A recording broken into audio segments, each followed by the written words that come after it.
Hello students, today's offline lecture is on the topic jaundice. So, jaundice is defined as yellow discoloration of skin and mucous membrane due to increased abnormal amount of bilirubin in the blood. So, before knowing the various types of jaundice, let us see the fate of bilirubin. You all know that bilirubin is a byproduct of hemoglobin and it is one of the bile pigments. After the lysis of red blood cells by the macrophages, bilirubin is released. Thus, bilirubin is formed inside the macrophages after degradation of hemoglobin. Now, this bilirubin is formed and after that various changes takes place. Let us see what are the changes that takes place. The first step under the fate of bilirubin is uptake of bilirubin by the hepatocytes. After bilirubin is released by the macrophages into the circulation, the bilirubin combines with albumin and becomes unconjugated bilirubin. This form of bilirubin is lipid soluble and water insoluble. Therefore, it cannot be excreted by the kidneys. This unconjugated bilirubin reaches the liver and there it is taken up by the hepatocytes. The albumin is cleaved off and only bilirubin enters the liver cells. Once it enters the hepatocyte, it undergoes a reaction called as conjugation that converts it into water soluble form called as conjugated bilirubin.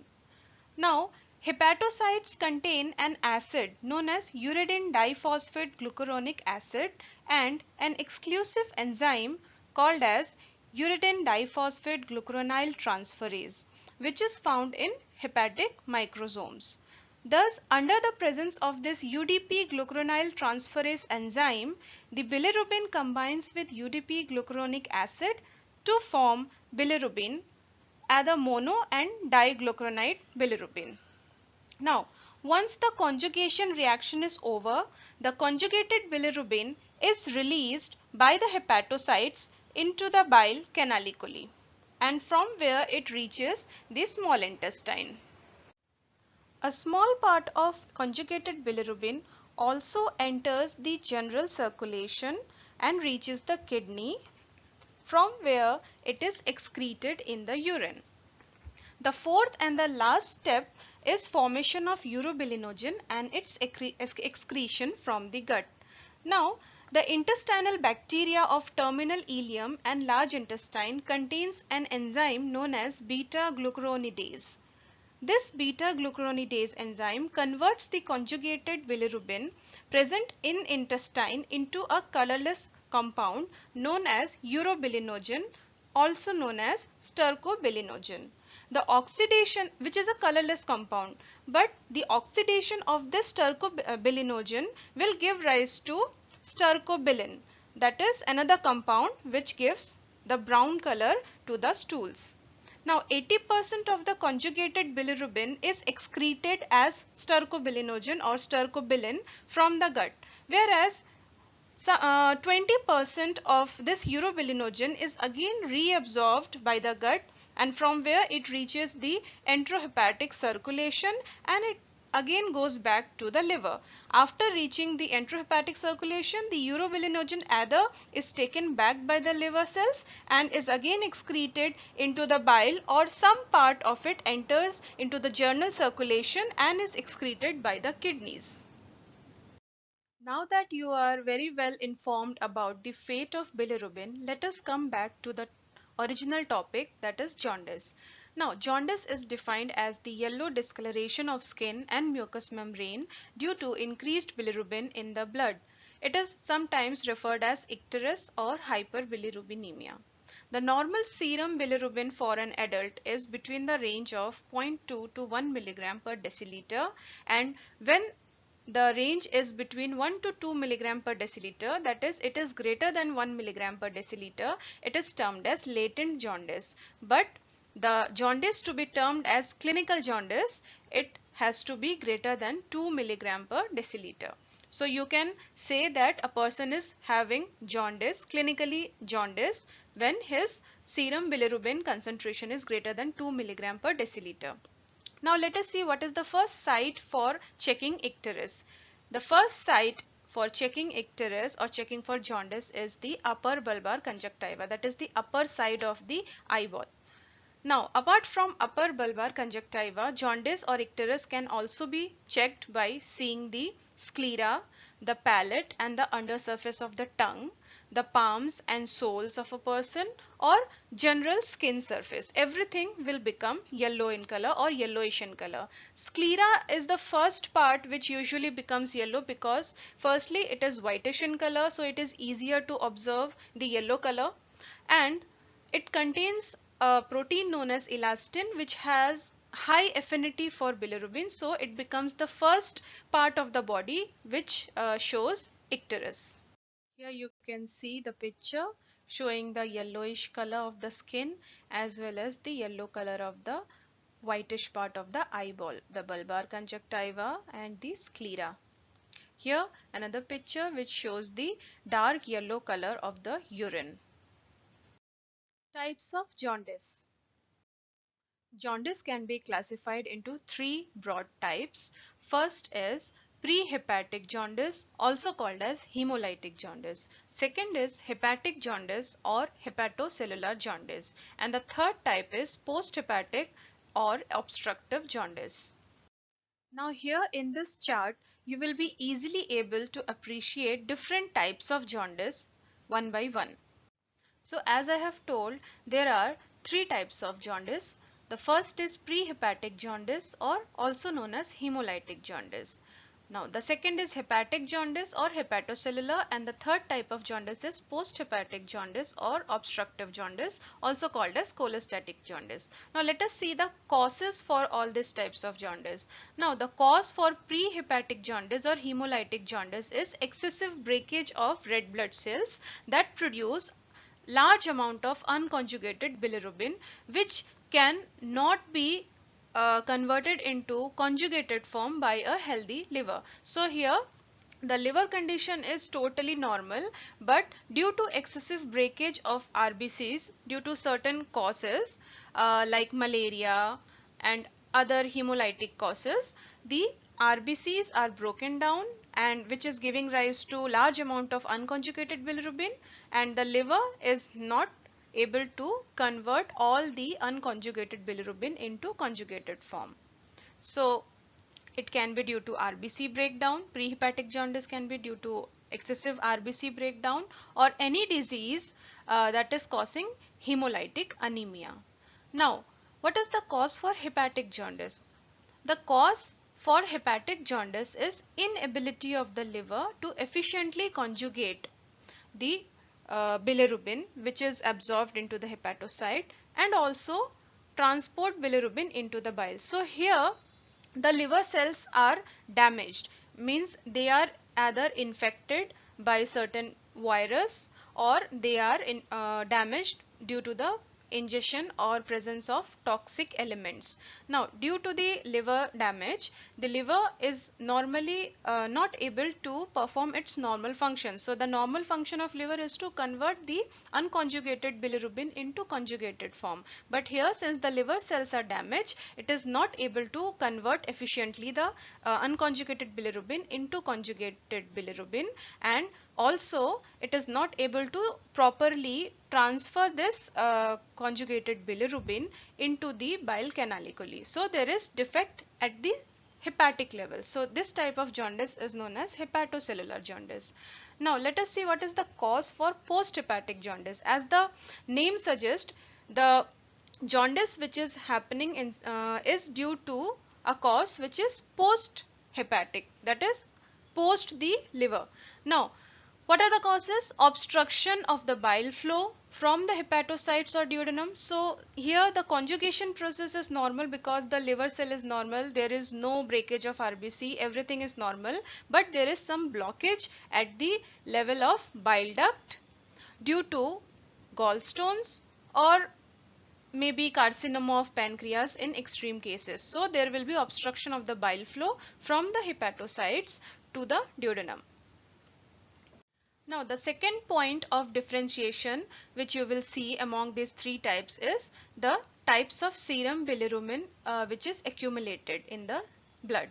Now, in case of prehepatic jaundice or hemolytic jaundice, you will see the increased amount of unconjugated bilirubin in the serum, because here the liver is at its capacity. The liver is trying as much as possible to convert the unconjugated bilirubin into conjugated bilirubin, but still after that there is so much lysis of RBC that unconjugated bilirubin is more and it accumulates in the blood. Now, the type of serum bilirubin which will be accumulated in hepatic jaundice will be both the types, because here there will be some damage, liver damage, and some cells will function. So the healthy cells will produce, and they will convert the unconjugated bilirubin into conjugated form, and so there will be conjugated bilirubin which will be going into the small intestine, and also there will be unconjugated bilirubin which will be going along with it. So in hepatic jaundice there will be presence of both unconjugated and conjugated bilirubin. Now, in the post-hepatic jaundice, there will be obstruction. So that means there is no lysis or breakdown of RBC. So there will be there is no damage to the liver cells also. So the liver cells will easily convert the unconjugated bilirubin into conjugated bilirubin. But due to obstruction to the further flow, this conjugated bilirubin will accumulate into the serum. So the conjugated bilirubin will be increased in case of post-hepatic jaundice. Now let us see what is the test which differentiate between these three types of jaundice. There is a test known as van den Bergh test that differentiates between these three types of jaundices. So in case of prehepatic jaundice, if you do this van den Bergh reaction or van den Bergh test, it will give an indirect positive reaction. In case of hepatic jaundice, this test will give a biphasic reaction due to the presence of both conjugated and unconjugated bilirubin. And the post-hepatic jaundice, van den Bergh test will be direct positive reaction. So normally in a healthy person who is not having jaundice, that van den Bergh test, if you do, it will give a negative reaction. Now let us see how this van den Bergh test is done. So this van den Bergh test consists of a reagent, special reagent known as the diazo reagent. It is nothing but the combination of sodium nitrite, sulfonilic acid and hydrochloric acid. So this combination is known as diazo reagent, and this reagent is basically added to the serum sample to be tested. Now suppose you have been given a serum sample of a person and you want to know whether the person has jaundice or not, and if he has jaundice, then of which type. What you will do? You will add the diazo reagent to the given sample and wait for 30 seconds. If a reddish brown color appears after the addition, it suggests that the serum sample contains conjugated bilirubin. Now, if no color is seen, then you cannot say directly that the person has no jaundice. You further have to test for unconjugated jaundice. Now, you will add any solvent like alcohol to the solution and see for a color change. If after addition of alcohol, the serum color changes to reddish brown in color, that suggests that the serum sample of the person is having unconjugated bilirubin. Thus, the results of the van den Bergh test are interpreted as the normal serum, that is the serum taken from a healthy person, will give a negative reaction. The person who is suffering from hemolytic jaundice, the van den Bergh test will be indirect positive reaction due to the presence of unconjugated bilirubin in the serum. The person who is suffering from obstructive jaundice, the van den Bergh test will become direct positive due to the presence of conjugated bilirubin in the serum, and the person serum who is suffering from hepatic jaundice will show a biphasic reaction, meaning the presence of both conjugated as well as unconjugated bilirubin. Now, what about urine bilirubin? In case of prehepatic or hemolytic jaundice, the urine bilirubin will be absent because in case of hemolytic jaundice, the excessive amount of bilirubin which is getting accumulated in the serum is of unconjugated type, that is water insoluble. Thus, this unconjugated bilirubin is bound to protein and it cannot be filtered into the urine. So, you will be able to see acholoric jaundice, that is jaundice without any yellowish color of the urine. Acholoric jaundice can be seen in case of prehepatic jaundice. Now, what about in hepatic jaundice? The urine bilirubin will be present because in hepatic jaundice there is defect in the liver cells. So, some liver cells which are healthy, they will conjugate the bilirubin, and this conjugated bilirubin will be released normally, and this conjugated bilirubin will get easily filtered in the urine, and thus it will give deep yellow color to the urine, and this is known as choleric jaundice. So you will find choleric jaundice in hepatic type of jaundice.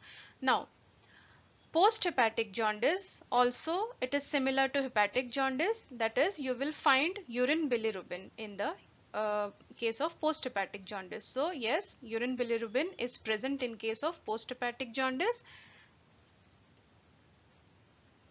Now what happens with urine urobilinogen and stercobilinogen? Both urobilinogen and stercobilinogen will be markedly increased in case of prehepatic jaundice. It is because normal amount of conjugated bilirubin is being delivered to the intestine. So when there is normal amount of conjugated bilirubin is in the intestine, it will be converted into that pigment urobilinogen. So this urobilinogen and stercobilinogen will be formed due to the presence of conjugated bilirubin inside the gut, and this will give dark brown color in case of prehepatic jaundice, whereas in hepatic as well as post-hepatic jaundice, the urine urobilinogen and fecal stercobilinogen both will be absent. So the stool formed will be pale in color and clay colored sometimes.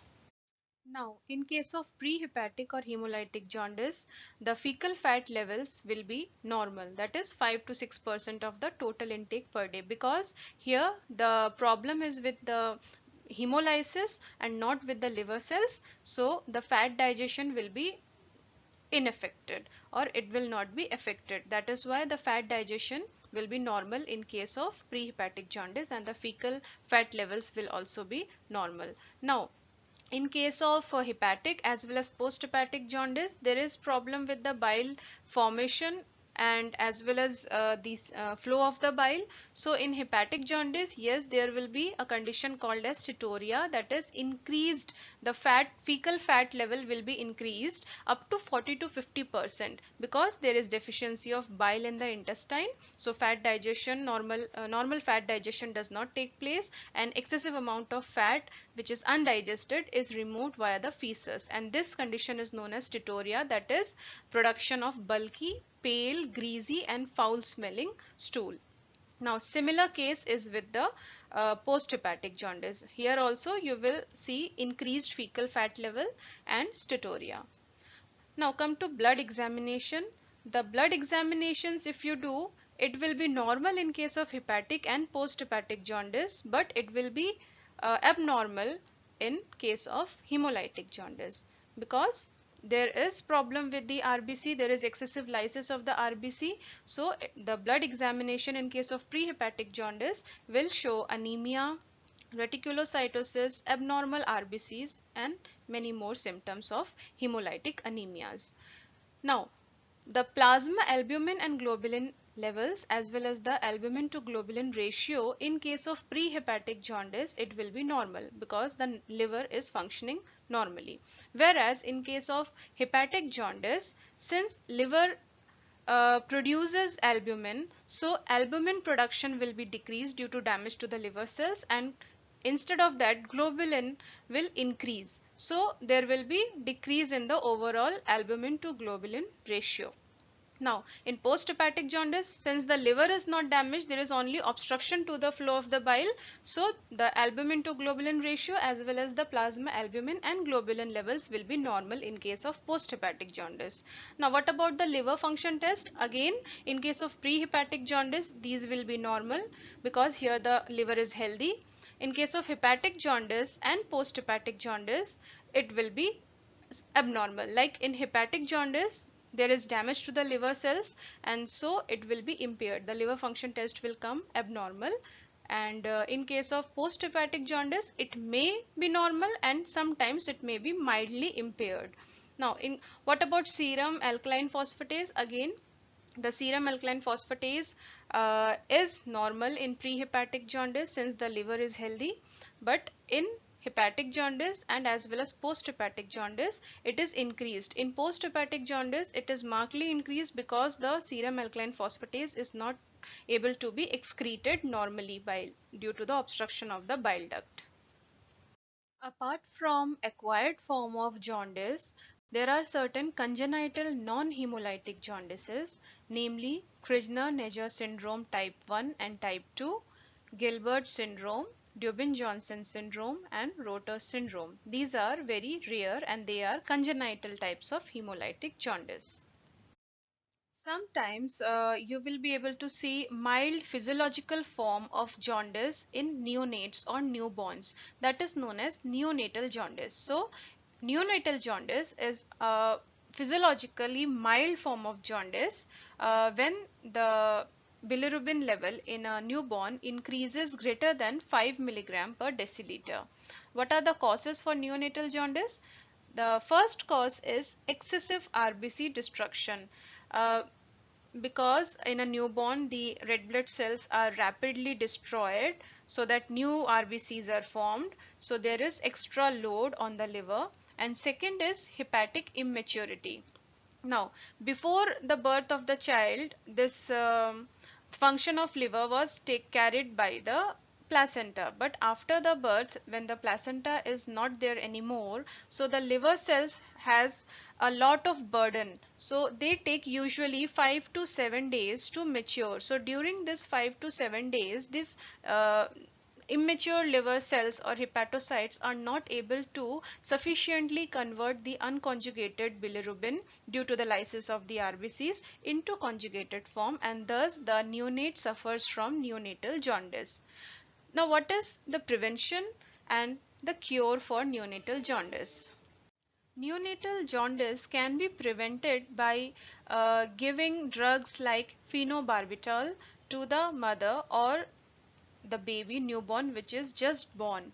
This phenobarbital is a type of microsomal enzyme inducer and that will help in increasing the activity of the liver enzyme glucuronide transferase in the newborn. So this can help prevent neonatal jaundice. Or if a newborn is suffering from neonatal jaundice, there is a better option, better cure known as phototherapy. Here the newborn baby is kept inside a cot where under the white light. So this is known as phototherapy, and this white light helps to convert all the lipid soluble bilirubin into lumirubin, which is water soluble, and this can be then easily excreted or removed from the baby's body. Now, a special type of condition sometimes may arise when the serum bilirubin of the baby, that is unconjugated bilirubin of the baby, is so high, that is it exceeds 20 to 25 milligram per deciliter, and it is so high that it can cause the blood brain barrier of the newborns, because again the blood brain barrier of newborn is not mature enough to stop the crossage of this unconjugated bilirubin, and this unconjugated bilirubin, once it crosses the blood brain barrier of the baby's brain, it will lead to destruction of the basal ganglia of the central nervous system, and this condition is known as kernicterus. Thank you.